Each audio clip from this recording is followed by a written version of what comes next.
베드로전서 4장 7절과 8절을 한 목소리로 같이 읽겠습니다. 베드로전서 4장 7절과 8절입니다. 세상의 종말이 가까이 오고 있습니다. 마음을 깨끗이 하고 침착하십시오. 그리고 정신을 차려 기도하십시오. 무엇보다도 서로를 깊이 사랑하십시오. 사랑은 다른 사람의 허물과 죄를 덮어줍니다. 한 번 더 같이 읽겠습니다. 세상의 종말이 가까이 오고 있습니다. 마음을 깨끗이 하고 침착하십시오. 그리고 정신을 차려 기도하십시오. 무엇보다도 서로를 깊이 사랑하십시오. 사랑은 다른 사람의 허물과 죄를 덮어줍니다. 아멘. 노스트라다무스는 1999년도에 지구의 멸망과 관련된 예언을 했지만 큰 논란을 일으키더니 2012년 12월 21일에 중력으로 인한 태양의 폭발로 지구가 멸망한다고 또 예언을 했습니다. 또한 남아메리카 인디오 문명의 마야인의 달력의 주기에 의하면 2012년 12월 21일 11시 11분에 지구의 멸망이 날이 올 거라고 온 세상을 떠들썩했습니다. 때를 같이하여 러시아, 프랑스, 그리고 중국 여러 지역에서 종말론자들이 확산이 되어버렸습니다. 그런데 이들은 이 마지막 날을 피하기 위해서 방독면을 쓰거나 지하 벙커에 들어가 숨거나 여러 피할 장소를 찾아 숨기도 했습니다. 수많은 종말론자들이 주장하는 2012년 12월 21일은 지나갔습니다. 아무런 일도 일어나지 않았습니다. 하지만 성경에서는 세상의 그 어떤 누구도 세상의 마지막 날을 알지 못할 뿐만 아니라 오직 하나님만 그날을 아신다고 말씀하고 있습니다. 그리고 지금 현재 이 시대를 사는 우리들 모두에게는 이때가 마지막 날임을 부인할 수 없고 모든 일들에 다 동의하고 있습니다.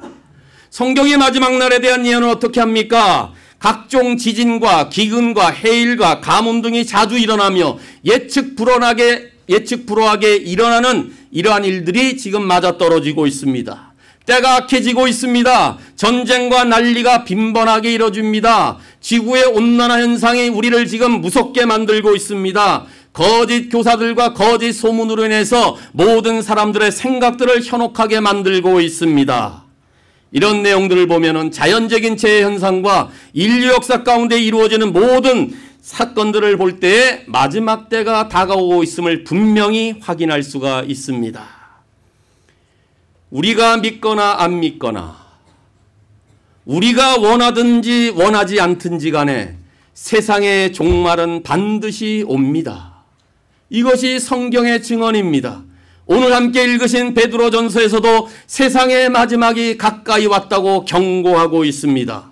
세상 사람들에게 마지막이라는 말은 세상의 심판을 말하는 것이고 그래서 끝이 나는 인생이며 그래서 소망이 없이 저들은 좌절하며 지납니다. 하지만 성경이 말하고 있는 마지막이란 우리 그리스도인들에게 마지막 때문이라는 사실이 끝나는 것이 아니라 마지막을 위해 해야 할 일이 있으며 이 시기에는 우리의 생애를 다르게 살 수 있는 마지막 기회임을 말하고 있습니다.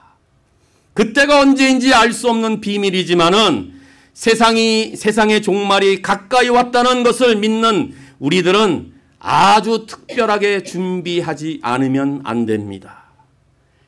이 시기는 평상시처럼 살면 안 됩니다.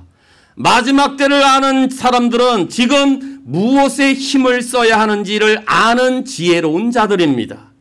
그렇다면 지금 우리가 사는 이 마지막 시대에 더욱 준비하며 힘써야 될 일은 무엇입니까? 마지막 날이 가까이 오면 올수록 우리는 무엇을 준비하며 살아야 됩니까? 먼저 7절을 통하여 마지막을 준비하기 위해서는 기도하는 삶을 살아야 됩니다. 할 일도 많은데 무슨 기도를 해야 될까? 이런 의문이 생기기도 합니다. 아니 꼭 이 모르는 내용도 아닌데 오늘도 마지막 주일에 꼭 기도하는 삶을 살아야 되는 문제를 왜 말씀해야 되느냐? 의문이 생길 수 있습니다. 그러나 마지막 시대를 사는 우리에게 가장 절실히 필요로 하는 것은 기도하는 삶입니다. 왜냐하면 기도하는 생활만이 다시 오실 주님을 맞이할 준비하기 때문입니다. 그래서 누가복음 21장 36절에서 인자 앞에 서기 위하여 항상 기도하며 깨어 있으라. 다시 말하면 주님의 재림을 맞이하기 위해서는 온 성도들이 기도 생활에 전념해야 될 것을 강조하고 있습니다. 우리 중에 기도하는 이 일을 모르는 사람이 누가 있나요? 기도하는 일이 우리 그리스도인들로서 당연한 일임을 모두가 다 알고 있습니다. 그런데 문제는 무엇입니까? 내가 과연 기도를 하고 있는가? 내가 과연 어떤 기도를 하고 있는가? 이것이 문제가 아니겠습니까? 그렇다면 마지막을 준비하는 데는 어떻게 기도해야 됩니까? 먼저 마음을 깨끗이 하여 기도해야 됩니다. 기도하기 위해서는 깨끗한 마음을 가져야 하는 것이며 마음이 깨끗해야 바른 기도를 할 수 있다고 말하는 것입니다. 왜 그렇습니까? 이사야서 59장 1절 2절에 여호와의 능력이 부족하여 구원하지 못하는 것이 아니라 귀가 어두워서 기도를 듣지 못하는 것이 아니라 다만 우리의 죄악이 우리와 하나님 사이를 갈라놓았기 때문에 우리의 죄 때문에 하나님께서는 등을 돌리셔서 우리의 기도의 말을 들어주지 않는다고 말하고 있습니다. 다시 말하면 우리가 죄악을 품는 마음으로는 하나님께 기도할 수가 없으며 불결한 마음으로는 하나님의 응답을 기대하기가 어렵다는 말씀입니다. 기도하는 삶을 늘 유지하는 길과 하나님의 도우심을 구할 수 있는 길은 우리 마음에 있는 죄와 늘 싸워 이기는 것밖에 없다 그 말입니다. 왠지 아십니까? 우리의 죄의 자리는 우리의 입술이 아니라 우리의 마음이기 때문에 그렇습니다. 우리 믿음의 자리도 마음이지만은 죄악이 거하는 자리도 마음이다 그 말이에요. 미움, 다툼, 시기, 질투, 탐심 이것이 다 어디에서 나옵니까? 입이요? 아니죠. 마음에서 나오죠. 그래서 성경은 만물보다 거짓되고 심히 부패한 것이 우리의 마음이다. 그러므로 마음을 깨끗이 하지 않는 우리의 기도 생활은 잘못된 것입니다. 깨끗한 마음을 유지하지 않고 드리는 기도는 하나님께 상달되지 않습니다. 그래서 마음을 깨끗이 하며 기도하라는 것이며 기도하기 위해서 마음을 깨끗이 하라는 것입니다. 바리새인들이 얼마나 기도에 열정을 냈습니까? 그들은 일주일에 2번씩 금식 기도를 하며 떠버렸습니다. 그러니 그들의 기도의 열심은 대단한 것이었습니다. 그런데 저들은 하나님의 뜻도 몰랐고 오히려 하나님의 뜻을 대적했습니다. 저들의 삶에는 모양만 있었지 기도를 통해서 자기 자신이 한 번도 변화된 적이 없으면서도 자신들은 그저 많이 기도했다는 위선과 교만에 살았던 것입니다. 이런 잘못은 우리에게도 반복될 수 있습니다. 오늘날 마음의 깨끗함이 없이 형식적인 기도 생활을 이어가는 냉랭한 그리스도인들이 많아지고 있는 것이 이러한 사실을 뒷받침합니다. 그렇습니다. 우리는 그동안 기도를 하면은 무엇을 얻어내는 수단으로만 생각했지 기도를 하기 위해서 내 마음을 깨끗하게 해야 된다는 생각은 별로 해본 적이 없을 것입니다. 그냥 기도하면 되었습니다. 남들이 기도하는 대로 그걸 따라하면 되는 줄 알았습니다. 그렇다면 이것은 마지막을 준비하는 기도의 자세가 아닙니다. 기도의 자세를 이제는 바꾸셔야 합니다. 그러기 위해서는 우리의 마음의 상태를 점검하는 정직함이 필요한데 베드로전서 1장 13절에서도 여러분은 마음을 가다듬고 자신을 잘 지키라고 권면하고 있습니다. 그렇습니다.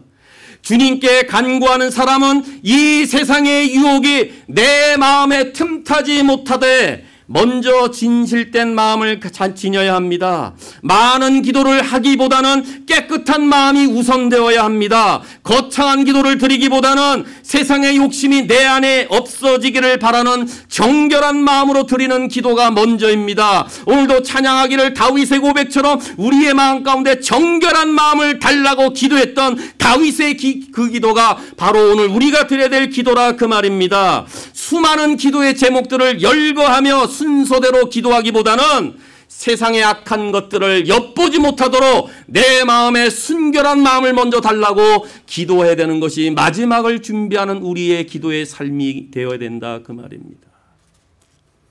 지금까지는 어떻게 기도하셨든지 간에 오늘부터라도 깨끗한 마음을 유지하면서 기도의 사람들이 되어 마지막을 잘 준비할 수 있는 여러분 될 수 있기를 바랍니다. 정말 저는 이곳에 예배드리는 오늘 모든 성도들의 마음속에 깨끗한 마음, 정결한 마음, 순결한 마음으로 기도하는 한 분 한 분 될 수 있기를 간절히 기도합니다. 그래서 하나님의 백성인 우리가 악한 길에서 떠나 스스로 겸비하여 깨끗한 마음으로 이 민족과 두고 온 우리의 족을 위해서 기도하며 죄와 타락으로 도탄에 빠진 열방들을 위해서 함께 기도한다면 하나님께서 그 기도를 들으시고 그 죄를 사하여 주시며 그 땅을 고쳐주실 것을 믿습니다. 깨끗한 마음을 가지고 열렬한 기도가 시작될 때 성도들은 거룩해질 것이고 세상에는 하나님의 구원이 임할 것이며 교회는 하나님의 영광으로 가득 채워질 것입니다. 마지막 시대를 사는 우리 신실한 교회 모든 성도들은 마음을 깨끗이 하여 기도하는 일에 열정적인 마음으로 남은 세월을 살 수 있기를 간절히 바랍니다. 또 어떻게 기도해야 될까요? 정신을 차리고 기도해야 됩니다. 정신을 차리라. 여러분, 보통이라도 정신을 차리지 못하고 조심하지 않으면은 우리의 평상시의 삶을 온전히 지킬 수가 없을 뿐만 아니라 우리의 기도 생활 또한 제대로 유지할 수 없습니다. 그래서 데살로니가전서 5장 6절에서는 다른 사람들처럼 잠들지 말고 깨어서 정신을 차려야 된다. 거기서도 그렇게 권면하고 있습니다. 왠지 아십니까? 너희의 대적마귀가 우는 사자와 같이 두루 삼킬 자를 찾고 있기 때문에 정신을 차리고 깨어있지 않으면 우리는 사탄의 괴계에 다 넘어갈 수밖에 없다 그 말 아닙니까? 사실 기도와 관련되어져서 복음서에 나오는 제자들은 예수님이 날마다 기도하에 모범을 보이면서도 열심을 다해 기도한 모습을 친히 보면서도 제자들은 한 번도 기도하지 못한 모습으로 등장합니다. 특히 베드로는 예수님이 십자가에 돌아가시기 전날 밤 그렇게 우리의 죄악을 위해서 통곡하며 땀방울이 핏방울이 되도록 애절한 마음으로 기도를 하며 보았음에도 불구하고 베드로는 기도하지 못했습니다. 아니, 모든 제자들이 잠을 자고 있었습니다. 누가복음 22장 39절 이하에 그래서 예수님이 이렇게 말씀하잖아요. 시험이 다가오고 있으니 기도해서 이겨야 된다. 간청했지만은 제자들은 잠만 자고 있었습니다. 다시 와서 또 말하면서 1시 동안도 이렇게 깨어 있을 수 없더냐? 라고 나무라셨지만은 제자들은 예수님의 애절함을 외면했습니다. 얼마나 한심한 일입니까? 그런데 바로 이들이 사도행전에서는 처음부터 철저하게 기도하는 자들로 등장합니다. 120명의 성도들이 마가의 다락방에서 모여 마음을 같이하여 전혀 기도에 힘썼던 현장에 베드로의 이름이 제일 먼저 거론되고 있는 것은 우연히 결단코 아닙니다. 성령의 놀라운 충만함을 받게 되자 3장에서는 기도하러 올라가는 그 시간에 한 번도 걸어 다니지 못한 안진뱅이를 걸어 다니도 치유하는 사건을 기도 시간과 연관을 시키고 있는 것은 절대로 우연이 아닙니다. 한동안 정신을 차리지 못하고 기도할 줄 몰랐던 베드로가 성령의 충만함을 받자 이제는 예수님의 기도의 본을 본받아 확신 있게 이렇게 말하는 것입니다. 신실한 교회 성도 여러분, 나는 정신을 차리지 못해 기도할 때 잠을 잤기 때문에 저는 주님을 배반하는 오점을 남겼습니다. 사탄의 공격을 막기 위해서는 반드시 깨어 정신을 차려야 됩니다. 그래야 이길 수가 있습니다. 이제 제가 그 경험을 한 사람으로서 여러분들에게 자신 있게 권합니다. 세상의 종말이 가까이 왔습니다. 이제 기도하는 일에 정신을 차리고 깨어 있지 않으면 안 됩니다. 이렇게 간곡히 당부하는 음성으로 들리지 않습니까? 그렇기 때문에 마지막 때에는 우리가, 우리의 가정이, 우리의 교회가 더욱더 열정적으로 기도하는 일에 힘써야 할 때입니다. 기도에 관한 책을 많이 가지고 있다고 해서 기도하는 게 아닙니다. 기도하는 책을 많이 읽었다고 해서 내가 자동적으로 기도하는 것이 아닙니다. 기도에 관련된 성경 공부를 했거나 중보기도 세미나에 모든 과정을 마쳤다고 해서 기도가 저절로 되는 것이 아닙니다. 기도는 내가 실제로 시간을 내서 정신을 차리고 깨어 기도하지 않으면 기도할 수 없습니다. 정신을 차리지 않으면 나도 베드로처럼 깨어나지 못합니다. 그렇게 되면 정작 나도 예수님을 부인할지 모릅니다. 기도하지 못했던 제자들이 한심하다고 비난하지 마십시오. 우리 모두가 그 현장에 있었을 때에 나도 정신 차리지 못하고 잠만 자고 있었다면 우리 모두도 예수님의 배신자가 되었을지도 모릅니다. 사탄의 전략은 우리로 하여금 기도하지 못하게 하는 것입니다. 이 괴계에 빠지지 않도록 정신을 차리고 깨어 기도할 것을 권면합니다. 잘 보십시오. 우리의 마음은 기도하자 이렇게 말합니다. 그런데 우리의 육체는 힘들어. 나 바빠. 그러자 마음이 어떻게 얘기해? 그래? 많이 힘들어? 그렇게 바빠? 그러면 어떻게 하지? 기도하지 못하겠네. 그럼 할 수 없지. 정신을 차리지 못하면 이런 대화가 오고 갑니다. 우리의 영혼과 우리의 마음과 육체에 이런 대화가 오가면은 그 사람의 기도 생활은 이미 끝난 것입니다. 결국 죄가 이기도록 길을 열어주는 꼴이 돼버립니다. 오히려 우리가 이렇게 말해야 되지 않겠습니까? 우리의 마음이 말합니다. 기도하자. 육체는 힘들어. 나 바빠. 나 기도 안 할래. 그럴 때 우리의 영혼이 뭐라고 말해야 됩니까? 당장 일어나지 못해? 맞으면서 기도할래? 이것이 정신 차려 깨어 기도하는 마음의 자세라 그 말입니다. 아침까 늦게까지 잠을 자려고 하는 데는 따로 결심이 필요하지 않지만은 새벽 미명에 잠자리를 박차고 일어나 하나님을 대면하는 일에는 절대적인 결단이 필요합니다. 기도하지 않고 사는 데에는 노력이 필요 없지만은 정신을 차리고 깨어 기도하는 삶을 살기 위해서는 부단한 노력이 필요한 것입니다.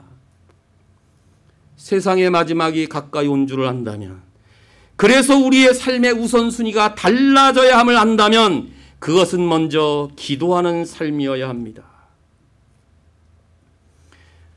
내가 기도하면 우리의 가정이 깨어날 것입니다. 우리 모두가 함께 부르짖으면 교회가 회복될 것입니다. 우리가 함께 나와 주님을 부르짖으면 이 나라와 이 민족이 깰 것입니다. 반면에 내가 잠들면 우리의 가정도 잡니다. 우리 모두가 잠을 자면 우리 교회도 잠에 취해 빠집니다. 우리 모두가 잠을 자면 잃어버린 영혼들은 계속 잠을 자게 됩니다. 그러니 이제 정신을 차리고 깨어 근신하며 깨끗한 마음으로 열렬한 기도의 삶으로 우리의 남은 날들이 모두 주님을 위한 것이 되어야 되지 않겠습니까? 마지막 때가 가까이 오면 또 우리는 무엇을 해야 됩니까? 무엇보다 먼저 사랑하는 삶을 살아야 합니다. 아니 목사님, 언제 우리가 사랑하지 않았나요? 지금도 서로 사랑하고 있잖아요. 그런데 뭘 또 사랑하라고 말씀하시죠? 정말 사랑하십니까? 진정으로 사랑하십니까? 아니라면 오늘 본문에 귀를 기울이셔야 됩니다. 왜 마지막이 가까이 오면 무엇보다 더 먼저 사랑을 하라고 명령하셨을까요? 마태복음 24장 12절에서 예수님은 말세는 불법이 더욱 많아져서 많은 사람의 사랑이 식어질 것이라고 경고했기 때문에 그래요. 사랑이 식어지잖아요, 지금.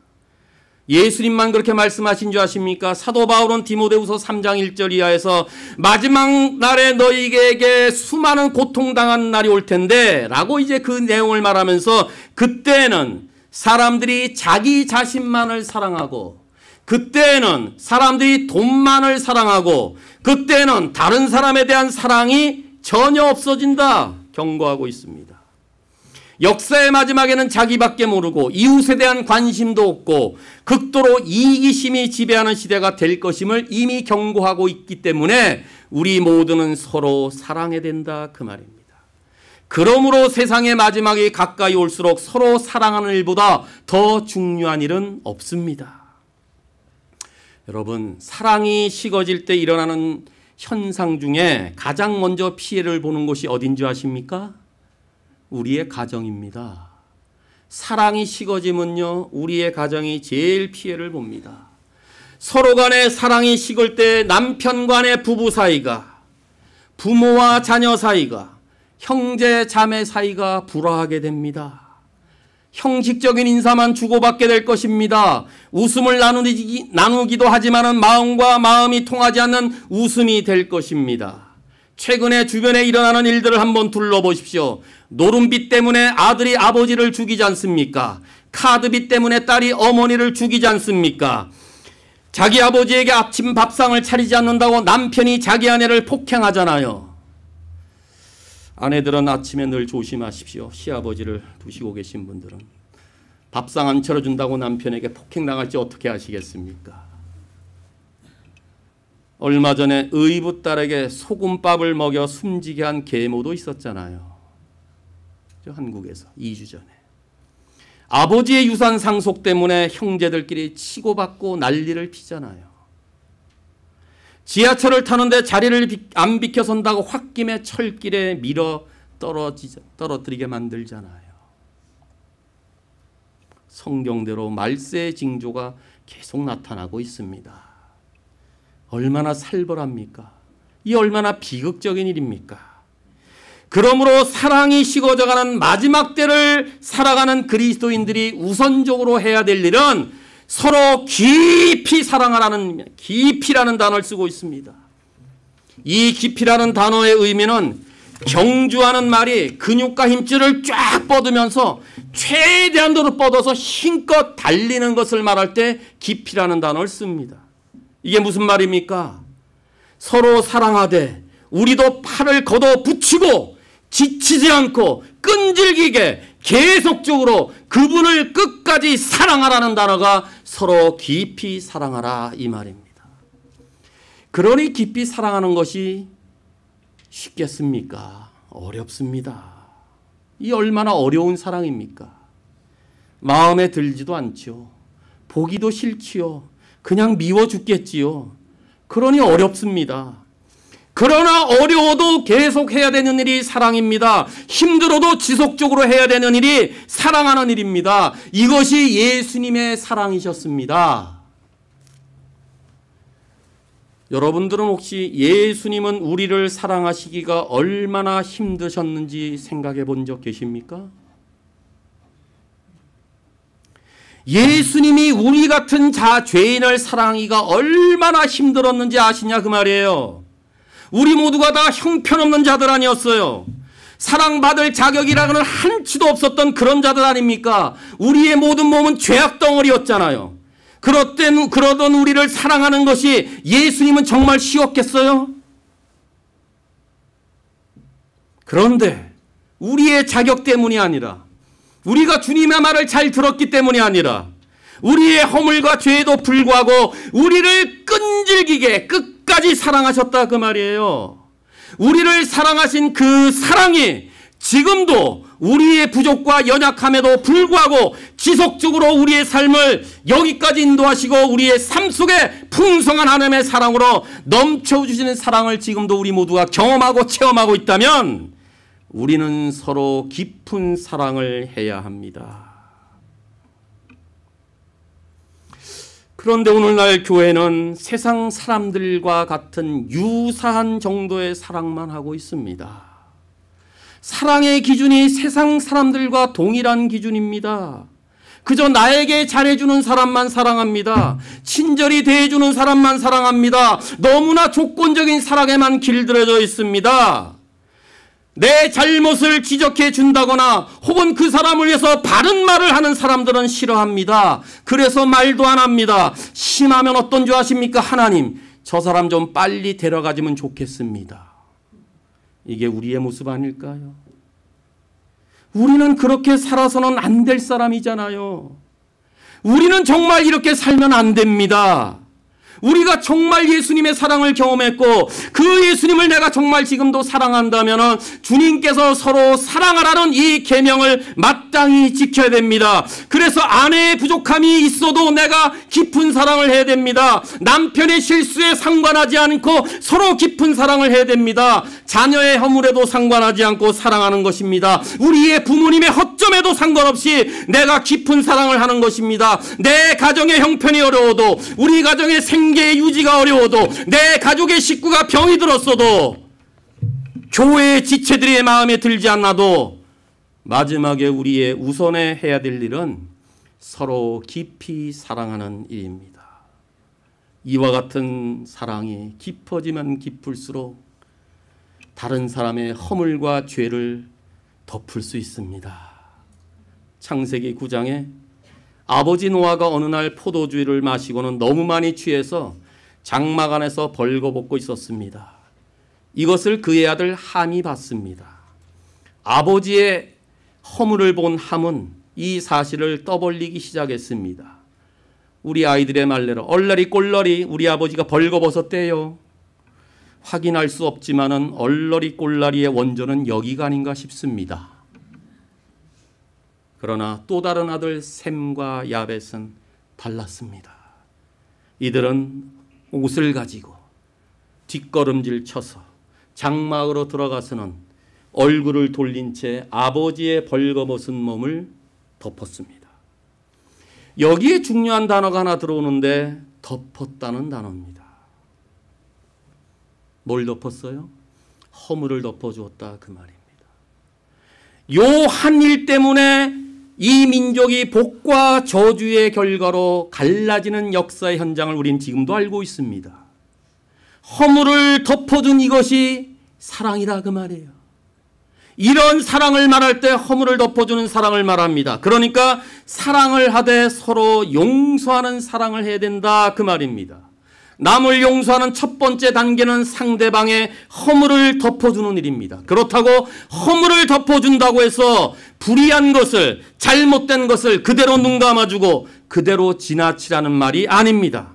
성경에서 죄를 덮는다는 단어는 죄의 용서와 같은 의미로 쓰이고 있습니다. 또 생각해 보세요. 우리가 죄인이었을 때 예수님께서는 우리를 위하여 십자가에 죽으심으로 하나님의 사랑을 우리 가운데 확증해 주셨습니다. 예수님의 사랑이 우리의 죄를 덮었습니다. 예수님의 보혈이 우리의 허물을 덮었습니다. 우리의 죄를 묻지도 않고 우리의 허물을 따지지도 아니하고 무조건적으로 죄의 빚을 갚아 주셨습니다. 한없는 사랑과 말할 수 없는 은혜와 갚을 수 없는 용서함을 지금도 받고 살고 있습니다. 예수님의 용서는 바로 나를 위한 것이었습니다. 하나님의 사랑은 바로 나를 위한 사랑이었습니다. 원래 용서는 하나님 아버지의 마음입니다. 우리 인간은요, 죄를 짓고 난 이후부터의 모든 인류는 우리 마음 가운데 용서하는 마음이 원래 없습니다. 용서하는 마음은요, 하늘에 계신 아버지 하나님의 마음입니다. 그렇다면 용서를 한다는 것은 내가 하나님 아버지의 마음을 품는 것입니다. 그러므로 용서는 신실한 그리스도인의 삶의 방식이어야 합니다. 사실 용서를 하지 않으면 자신에게 내적 고통을 불러일으킵니다. 반면에 내가 용서를 하면 내 마음이 평안합니다. 그러므로 용서는 원래 나 자신을 위한 것입니다. 또한 용서는 다른 사람에게 줄 수 있는 최고의 이타적 선물입니다. 그렇다면요, 이제 사랑해야 될 시간이 얼마 남지 않았습니다. 그것도 용서하며 사랑해야 될 시간이 별로 없어요. 우리라도, 우리 믿는 자라도 용서하는 사랑을 행해야 되지 않겠습니까? 물론 어렵지요. 그런데 하나님은 할 수 없는 것을 억지로 명령하셨을까요? 정말 사랑하고 싶지 않은 사람을 사랑하되 용서하는 그 사랑을 하라고 명령을 했는데 하나님께서 정말 우리가 할 수 없는 것을 명령하셨을까요? 그렇지 않습니다. 우리가 다 할 수 있기에 그렇게 말씀하시는 것입니다. 물론 내 힘으로는 내 노력으로는 불가능하지요. 그래서 로마서 5장 5절에 하나님께서 우리에게 주신 성령을 통해서 우리 마음에 하나님의 사랑을 부어주셨기 때문에 우리는 서로를 용서하는 사랑을 할 수 있다고 말하는 것입니다. 예수님을 배반했던 베드로가 오늘 이 자리에 사랑하라고 권고할 수 있을 만큼 변했던 것은 용서하시는 예수님의 사랑을 그가 디베랴 바닷가에서 체험했기 때문입니다. 허물을 덮어주셨던 주님의 사랑했기 때문입니다. 그것은 베드로의 마음 가운데 성령을 통해 부어진 하나님의 사랑 때문이었습니다. 그래서 그가 용서하는 것이 무엇인지를 알았던 그 베드로가 이제 강한 확신으로 우리에게 다시 말합니다. 서로를 깊이 사랑하되 허물을 덮어주는 용서하는 사랑을 하라고 권면하고 있습니다. 실제 우리도 인간적으로는 남의 허물과 죄악을 덮는다는 거 정말 불가능합니다. 우리는 죄된 본성 때문에 늘 남의 잘못을 들춰내는 일에 프로 선수잖아요. 그래서 우리의 힘, 우리의 노력으로 정말 안 됩니다. 그런데 하나님의 성령이 우리 마음 가운데 부음받은 그 하나님의 사랑을 확증했다면 우리도 할 수 있다 그 말이에요. 스데반도 돌에 맞아 죽어가면서도 자기의 그 돌 던지는 자들을 향하여 용서해달라고 부르짖고 있잖아요. 잘 아시는 손양은 목사님도 두 아들을 죽인 공상당원들을 용서하며 그 두 아들을 양자로 삼았잖아요. 왜요? 그들 가운데 성령으로 부음받은 사랑으로 그렇게 했기 때문에 가능했다 그 말이에요. 그들도 우리와 같은 성정인데 우리와 같은 똑같은 사람이어서 그런 어려운 상황에서도 남의 죄를 사랑으로 덮고 용서해 주셨다면 우리도 할 수 있다 그 말이죠. 왜요? 우리도 성령을 통해서 마음 가운데 하나님의 사랑으로 부으셨기 때문에 또 지금도 그 사랑을 경험하고 있기 때문에 우리도 그런 용서하는 사랑을 할 수 있다 그 말입니다. 저는 오늘 이 시간에 2012년도를 지나오면서 저의 어리석음과 가벼움으로 인해서 혹시나 한 해 동안도 알게 모르게 상처를 준 모든 분들께 용서를 구합니다. 혹시라도 마음에 아픔을 주었을지 모르는 부족한 종의 모든 허물들을 용서해 줄 수 있기를 구합니다.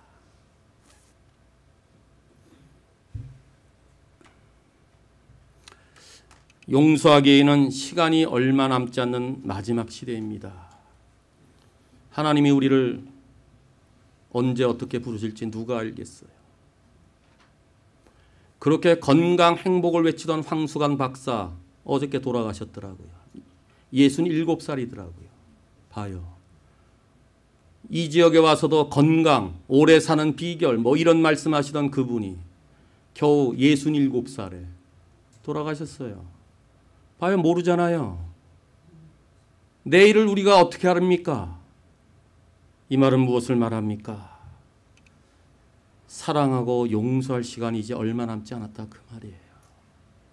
그러므로 더욱더 마지막을 준비하기 위해서는 용서하는 사랑으로 달려가야 될 것입니다. 용서하는 사랑만이 다른 사람의 허물을 덮을 수 있기 때문에 그렇습니다. 우리에게는 사랑해서는 안 될 사람이 있어서는 안 됩니다. 우리 모두는 다 천국에서 함께 영원토록 영원히 지내야 될 사람들입니다. 아니, 그 사람이 지금은 천국 백성이 아니로라도 그래도 언젠가는 그 사람도 하늘나라에 함께 있어야 될 그 사람이므로 그 영혼마저도 끝까지 사랑해야 됩니다. 그 영혼을 사랑하면 기도하게 됩니다. 기도하면 그 불신 영혼도 사랑하게 됩니다. 그래서 기도와 사랑은 함께 가는 것입니다. 기도하는 사람이 어떻게 사랑하지 않을 수가 있겠어요? 사랑하지 않는 사람이 어떻게 기도하지 않을 수가 있겠어요?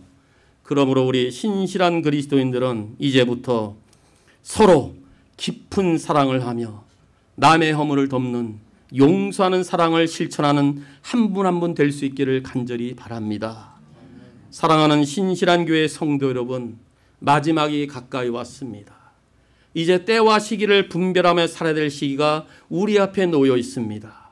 우리에게 주어진 시간과 기회를 이제 마지막으로 여기면서 살 때입니다. 남은 시간이 정말 얼마 남지 않았습니다.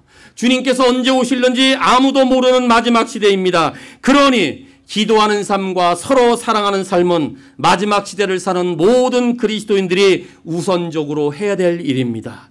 그러므로 우리 모두가 다시 한번 주님 앞에 바로 당당히 설 수 있도록 열렬한 기도의 삶으로 정신을 차리며 깨끗한 마음으로 기도하되 서로 뜨겁게 사랑하며 용서하는 삶을 살면서 마지막을 잘 준비하는 남은 생활 되시기를 주님의 이름으로 축원합니다.